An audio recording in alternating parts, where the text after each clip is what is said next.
you are not aware of your aliveness. You are busy with your psychological nonsense. Your thoughts, your emotions have become, your psychological reality has become far more important than your existential reality. What it means is, you are so enamored with your own petty creation that you're completely missing the grandeur of Creator's creation. That's what it means. You do all kinds of things, but if you truly value creation, the best thing that you can do is to pay attention and to experience it, isn't it? Yes or no?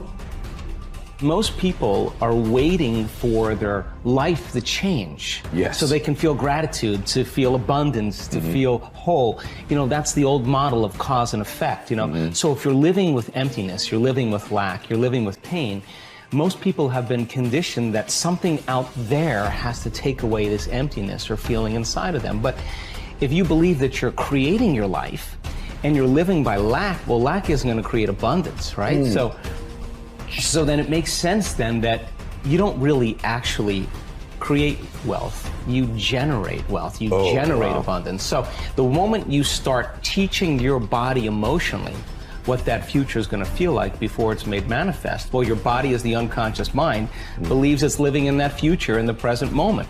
Just sit down by yourself to visualize and daydream about your dreams, about the activities involved in that, about how you would struggle through, about what it would feel like to be victorious. All of it, the whole thing, the messy part, the ugly part. What would you say to yourself when it gets hard? That's what you need to do. To truly actualize a dream, we got to begin with seeing it and sensing it. The good, the bad, the easy, the difficult, and the victory. How you would like your life to be, what you would like your character to be 3 to 5 years down the road, if you were taking care of yourself like you were taking care of someone that you actually cared about. So you kind of have to split yourself into two people and treat yourself like someone you have respect for and that you want the best for. That's not easy because people don't necessarily have respect for themselves and they don't necessarily want what's the best for themselves because they have a lot of self-contempt and a lot of self-hatred, a lot of guilt. I think you have an obligation, it's one of the highest moral obligations, to treat yourself as if you're a creature of value. You got to start with that belief in your mind. I've got this. I can do this. I can conquer this. I can pass this exam. I can get elected for the position that I'm going for. I can create abundance in my life. These are the thoughts that you have to have in your mind in order to become successful. So what is it time for you to build? What is it time for you to create?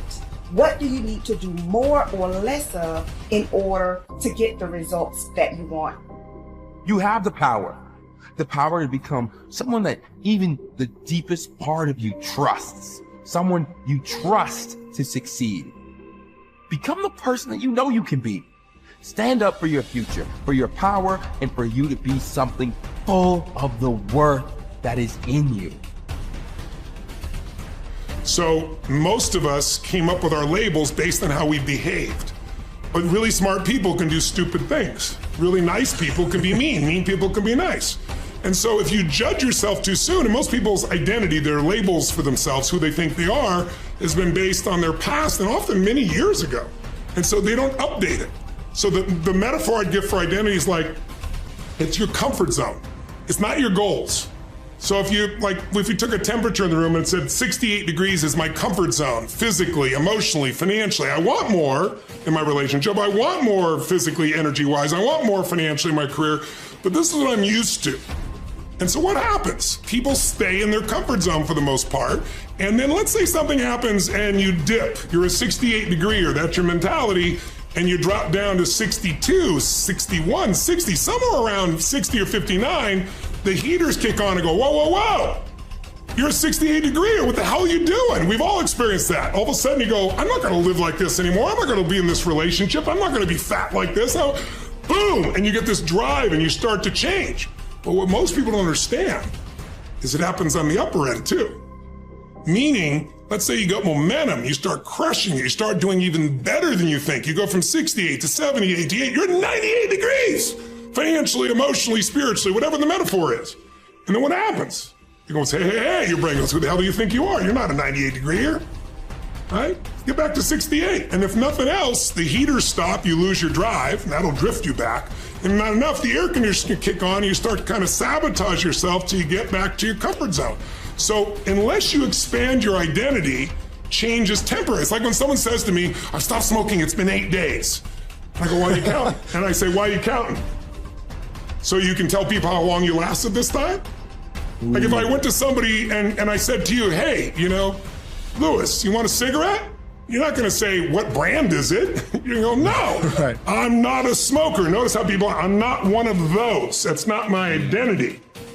Identity is the strongest force in the human personality. If you look at Lance Armstrong, who has a mixed identity now in the culture, this is a guy that had to win and found a way to win. So when he was told he had cancer in his lungs, in his brain, and in his testicles, and he rides a bike, and he's gonna die, his answer was, no, I'm a champion. I find the way. I will find the answer. And he did. Now, unfortunately, he bent the rules around the sport, and it kind of ruined his reputation, obviously.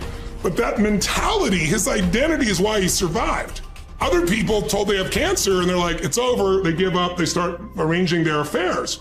And so that psychological difference is the number one thing I work with people on, because unless you expand your identity, you're going to basically keep where you are. You might improve a little or not. You might go up and down a bit, but you're going to stay within a realm.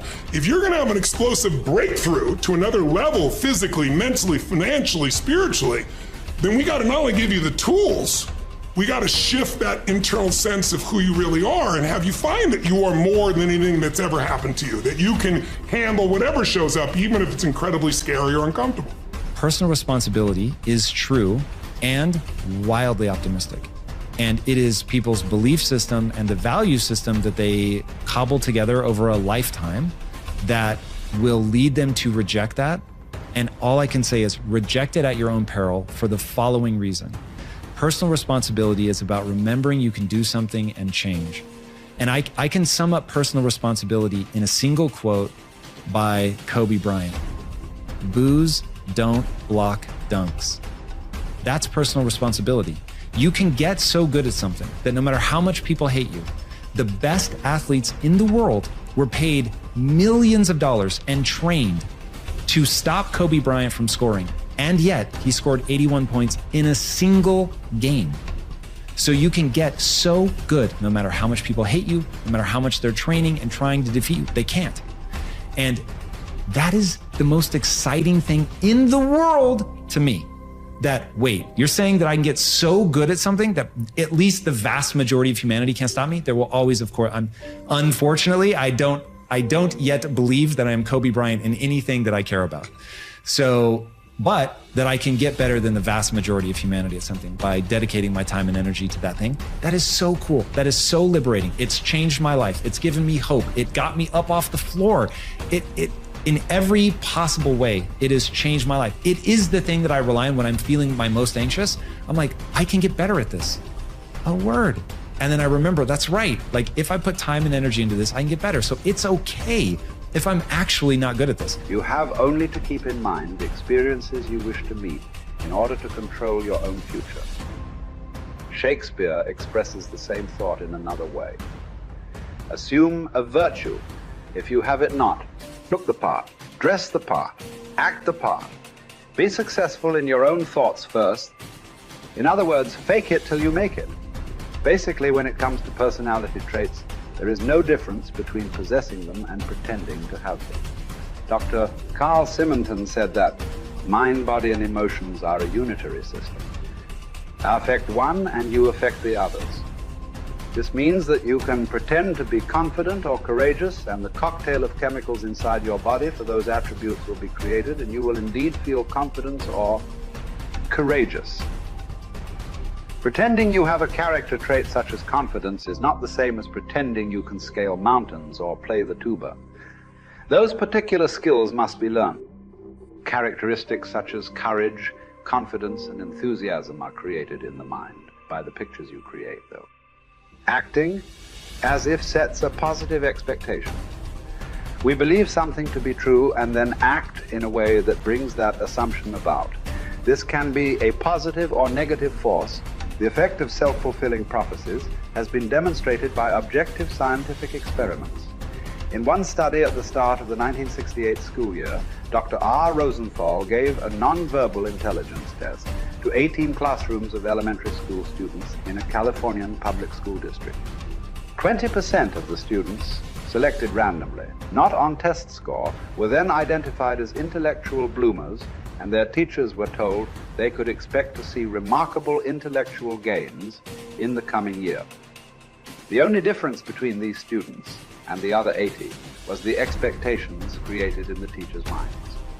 When both groups were retested 8 months later, the bloomers had gained in IQ points over the other group. This is significant because it shows that altered expectations can result in unconscious changes in behavior that dramatically change the outcome. In another study during the 1970s, 152 cancer patients were assessed based on their expectation and attitude about their treatment, and then each was monitored for 18 months. The results clearly indicated those with a positive expectation about the treatment got the best result. It follows, therefore, that your chances of success in anything in life are greatly improved by positive expectations.